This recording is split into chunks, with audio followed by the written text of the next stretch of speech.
देखो कल अपन ने अभाज्य गुणनखंड विधि द्वारा लसप और मसप ज्ञात किए थे।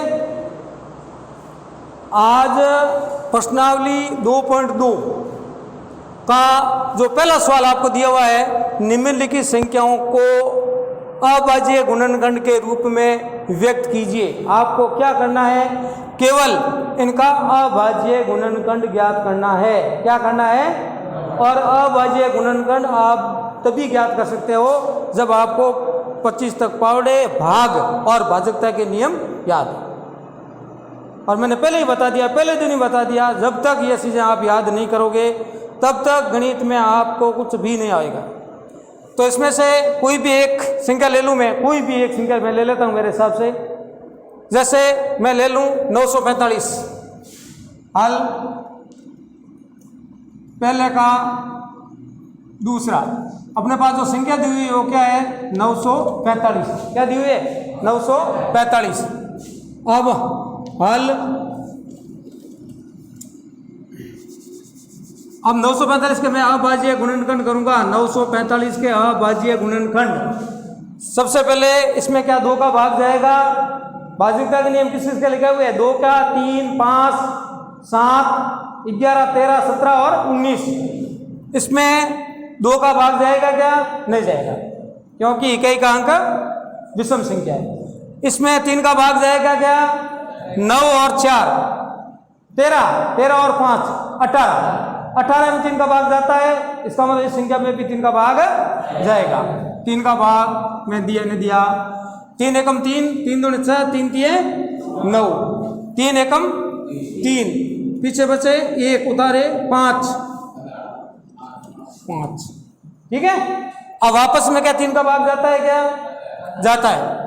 3 एकम 3 और पीछे कितने में से 1, 3 का भाग 1 में कितनी बार गया? 0 बार। ये बार बार बता रहा हूं मैं, भाग इंपॉर्टेंट भाग है। 0 3 की जगह 1 आएगा। 3 एकम 3।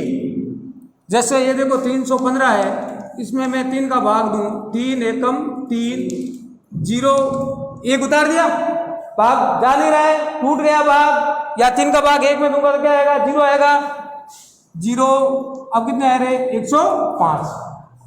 यदि डायरेक्ट नहीं हो रहा है आपसे तो भाग करके भी कर सकते, लेकिन जल्दी में, और जल्दी में गलत भी मत करना। अब देखो इसमें और 3 का भाग जाता है क्या?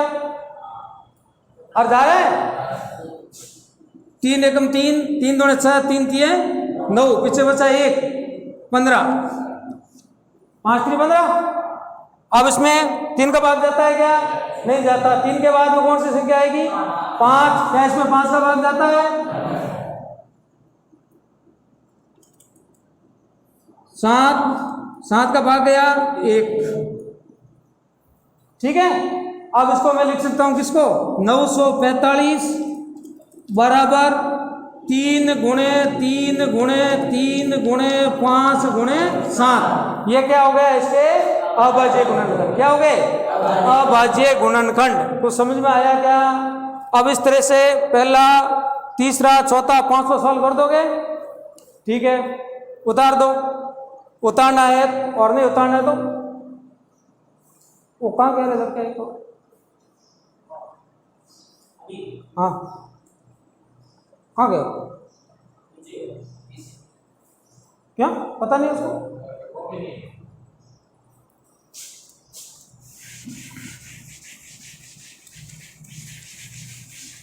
तो पहला सवाल समझ में आ गया। अब देखो दूसरा सवाल, पूर्णांकों के निम्नलिखित युग्मों का महत्व समवर्ती एवं लघुत्तम समवर्ती ज्ञात कीजिए और सत्यापित कीजिए कि लसप इंटू मसप बराबर पूर्णांकों का गुणनफल। कल अपन ने ऐसा सवाल किया था कि नहीं किया था? पहले लसप निकाला था, फिर मसप निकाला था, और लसप और मसप को गुणा करने से दोनों जो संख्या हैं इनका गुणनफल आता था। उसकी अपन ने क्या की थी? जांच। एक सवाल इसका भी करवा देता हूं मैं। जैसे प्रश्न संख्या 2, हल 2, हल प्रश्न संख्या 2 का जैसे मैं पहले ले लेता हूं। अपने पास है 96, अभाज्य गुणनखंड करूं क्या आएंगे रे? 48, 24, 12, 6, 3 और 1। और कौन सी संख्या मेरे पास? 404। कॉपी में भी इस प्रकार लिख सकते हो आप। इसको ऐसे लिखोगे, खैर वो बात की बात है। अभी 2 का भाग दूं मैं, क्या आएगा? 202। 2 का भाग दूं, इसमें किसका भाग जाएगा? 101 का ही आएगा, क्योंकि 101 खुद एक अभाज्य संख्या है और अभाज्य संख्या पे किसी का भाग नहीं जाता है। 101 ये हो गया 1। अब देखो लसाअ और मसाअ कल बताया था। एचसीएफ ऑफ किसका? 96 और 404 का क्या बताया था मैंने? क्या बताया था? उभयनिष्ठ घात। Very good. उभयनिष्ठ घात, उभयनिष्ठ संख्या है, गुणनखंड। और यहां थी न्यूनतम घात, न्यूनतम घात। उभयनिष्ठ गुणनखंड देखो क्या क्या है दोनों में?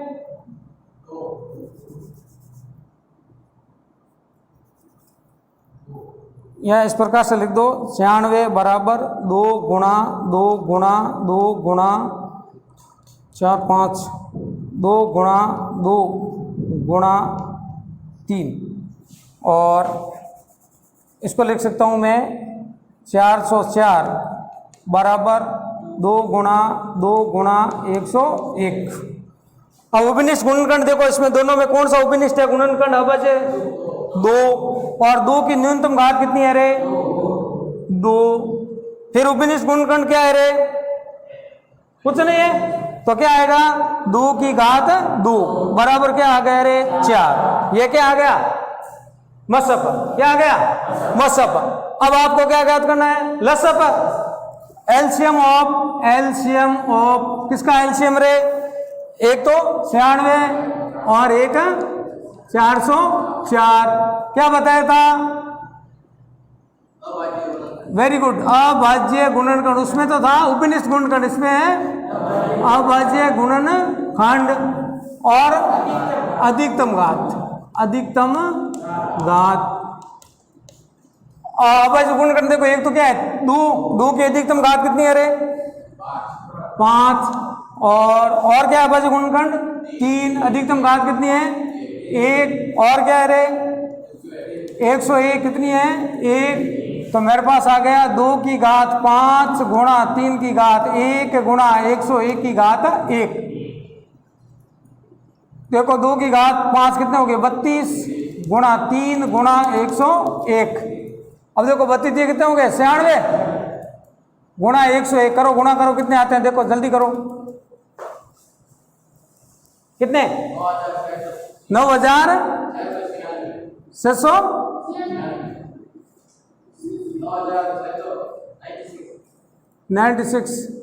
96 सही है। अब क्या करूंगा मैं? अब इसकी लसअ हो गया, मसअ हो गया। अब क्या करेंगे? जांच। क्या करेंगे? जांच। जांच में क्या बताया था मैंने आपको? जैसे ये जांच क्या बताया था? लसअ गुणा मसअ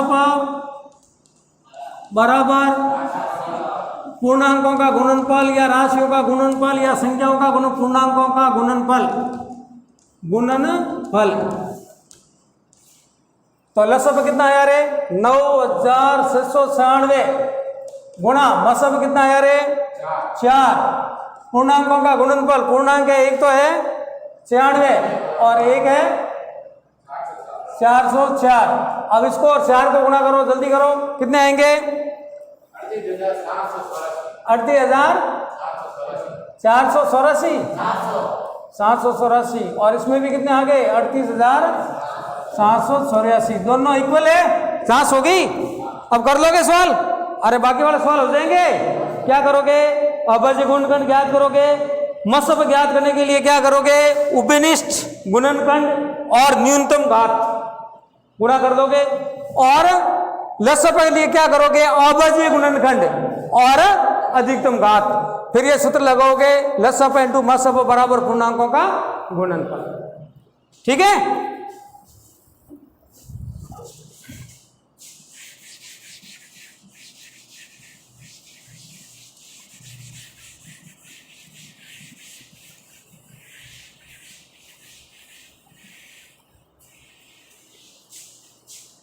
अब देखो तीसरा सवाल है, अभाज्य गुणनखंड विधि द्वारा निम्नलिखित पूर्णांकों का महत्तम समावर्ती और लघुत्तम समावर्ती ज्ञात कीजिए।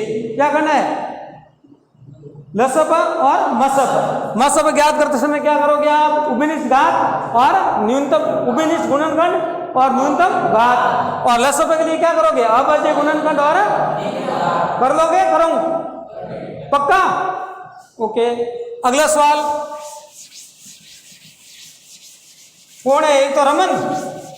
रमन किसी खेल के मैदान को कितने मिनट में पूरा करता है, 18 मिनट में। कितने में, और अनुप्रिया कितने में कर रही है, 12 मिनट में। मतलब ये एक वर्ताकार खेल का मैदान है, ये है मैदान, यहाँ रमन है और यहाँ से रवाना होती है रमन और अनुप्रिया। अनुप्रिया, रमन को कितने मिनट लगते हैं, अरे 12 मिनट, 18, रमन को लगते हैं 18 मिनट और अनुप्रिया को कितने लग रहे हैं, 12 मिनट। तो रमन अधिक समय लग रहा है। यदि रमन को वर्ताकार मैदान के चक्कर लगाने में अधिक समय लग रहा है, इसका मतलब वो धीरे चल रहा है, स्वाभाविक है। और अनुप्रिया है वो तेज चल रही है। तो यहाँ से शुरू होती है तो अनुप्रिया यहाँ से आगे निकल जाएगी, रमन पीछे पीछे आएगा। फिर अनुप्रिया और तेज होगी और रमन धीरे धीरे आएगा। तो यहाँ आकर अनुप्रिया इससे और आगे निकल जाएगी। तो वो कम से कम समय, अधिकतम समय तो बार बार वो आएंगे, घूमते रहेंगे, एक दूसरे को मिलते रहेंगे, लेकिन वो पहला जो समय होगा जिसमें अनुप्रिया है वो रमन से मिलेगी, वो समय आपको ज्ञात करना है। और कम से कम समय है, इसके लिए मैंने क्या बताया था, क्या निकालना पड़ेगा इन दोनों का लसप। क्या निकालना पड़ा था, अधिक से अधिक के लिए क्या बताया था आपको, मसप बताया था कि नहीं बताया था। प्रश्न संख्या 4, हल। रमन को खेल के मैदान के चक्कर लगाने में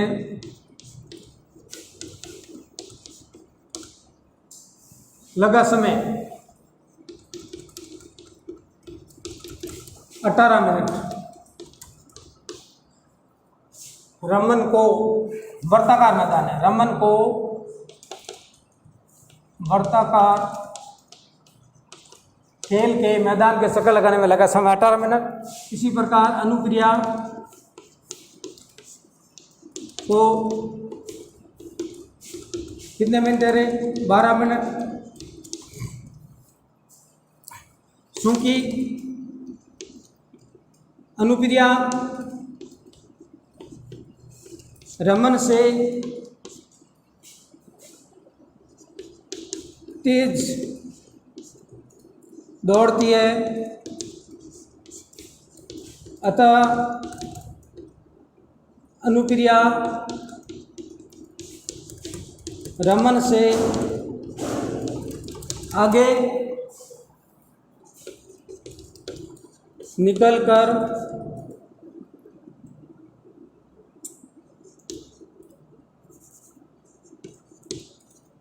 पहली बार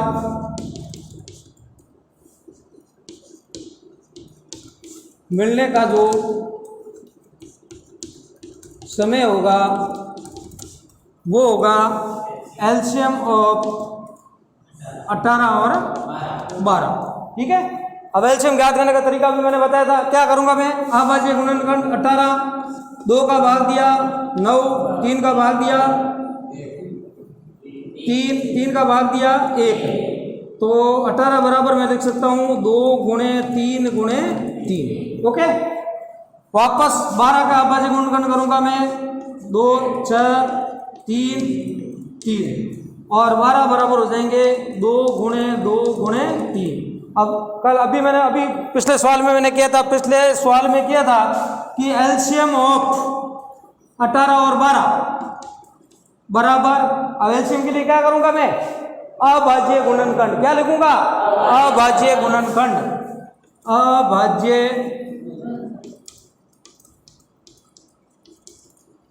और यहां क्या आएगी रे, अधिकतम घात, अधिकतम घात। अभाज्य गुणनखंड कौन कौन से है, दो, दो की अधिकतम घात देखो कितनी है रे, दो, फिर है तीन, तीन की अधिकतम घात कितनी है रे, दो, तो मेरे पास लसअप आ जाएगा 2 की घात 2 गुणा 3 की घात 2,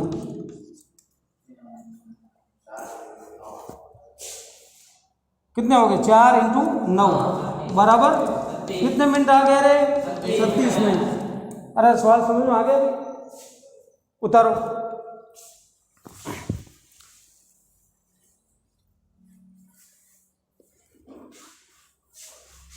उतार लोगे, कर लिया,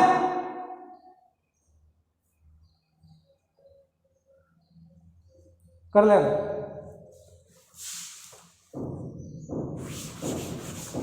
अब देखो अगला सवाल, लास्ट सवाल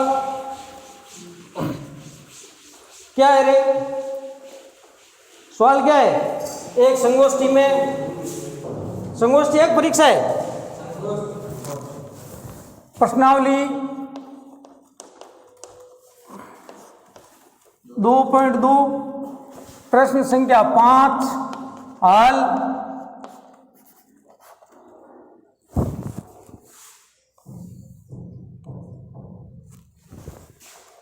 एक संगोष्ठी में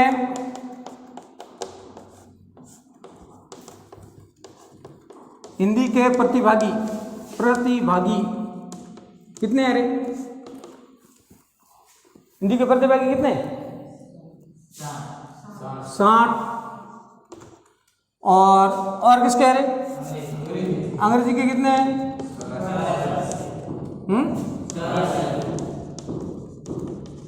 84,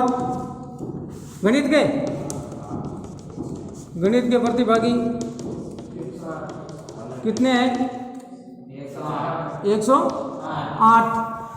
अब इन प्रतिभागियों को कमरों में बराबर संख्या में बैठाने, यह सवाल कह रहा है। सवाल क्या कह रहा है कि इन प्रतिभागियों को, बढ़िया सवाल है, इन प्रतिभागियों को प्रत्येक कमरे में बराबर बैठाने हैं, तो वो संख्या क्या होगी, इनकी उपनिष्ठ होगी। अरे बराबर संख्या में बैठाएंगे तो वो क्या होगी, इन तीनों की क्या होगी, उपनिष्ठ होगी। और उपनिष्ठ का मतलब क्या होता है, कॉमन। और कॉमन कब ज्ञात करेंगे अपन, जब इसका क्या निकालेंगे अपन, एचसीएफ। क्या निकालेंगे, एचसीएफ।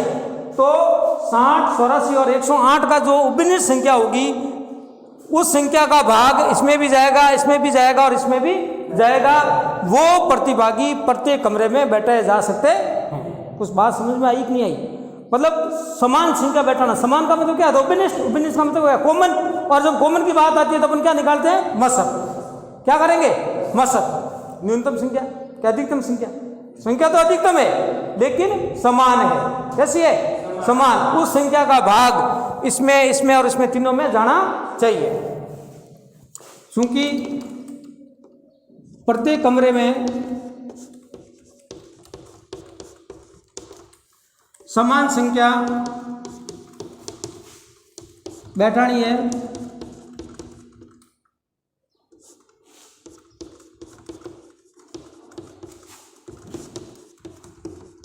जो कि एचसीएफ क्यों होगा, समझ में आ गया। क्योंकि उपनिष्ठ संख्या बैठानी, बराबर संख्या बैठानी है, इसलिए क्या निकालेगा हम, एचसीएफ 60, 84 और 108। 60 का अभाज्य गुणनखंड करो, 2 का भाग दिया कितने आए रे, 30, 2 का भाग दिया कितने आए, 15, 2 का भाग दिया 3 का दिया 5, 5 का दिया 1। तो 60 को मैं लिख सकता हूँ 2 गुणे 2 गुणे 3 गुणे 5। फिर मेरे पास संख्या है 84, किसका भाग दिया मैंने, 2 का, कितने आए 42, 2 का भाग दिया 21, 3 का भाग दिया 7, 7 का भाग दिया 1। तो 84 बराबर मैं लिख सकता हूँ 2 गुणे 2 गुणे 3 गुणे 7।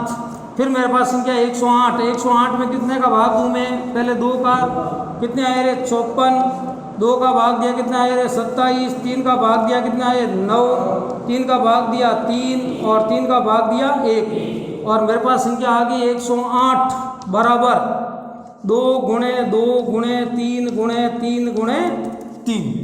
अब मेरे को ज्ञात क्या करना है, एचसीएफ ज्ञात करना है और एचसीएफ के लिए क्या लिखूंगा मैं, एचसीएफ ऑफ 60 84 108 बराबर उभयनिष्ठ गुणनखंड, उभयनिष्ठ गुणनखंड और क्या आएगी न्यूनतम घात, न्यूनतम घात।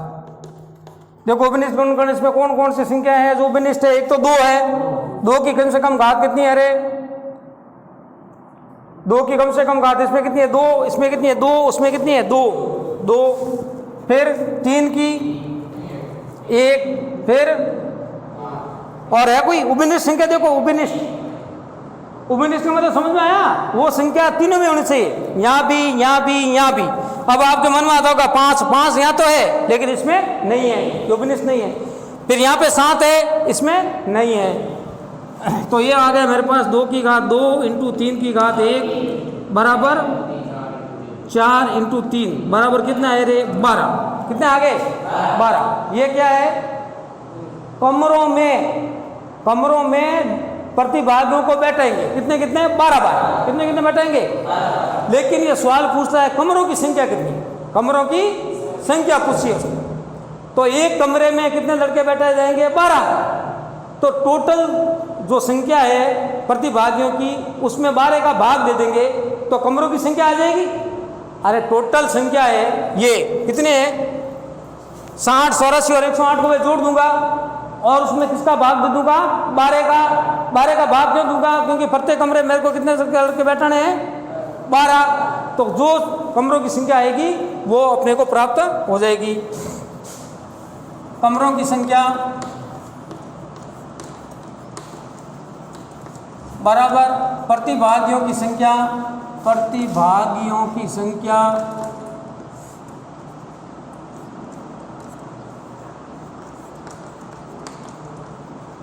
बट्टा प्रतिभागियों की संख्या बट्टा एक कमरे में प्रतिभागी। अब देखो प्रतिभागियों की संख्या मैं जोड़ देता हूँ 60 प्लस 84 प्लस 100 बट्टे एक कमरे में कितने प्रतिभागी बैठे हैं 12, कितने हो गए जोड़ो इनको 252 में 12 का भाग दो, कितने आ गए 21, तो प्रत्येक कितने कमरों में मतलब उनकी व्यवस्था करनी पड़ेगी अपने को, समझ में आ गया सवाल, ये नहीं भूलेंगे ना, उतारो जल्दी करो, यह प्रश्नावली होगी पूरी 2.2।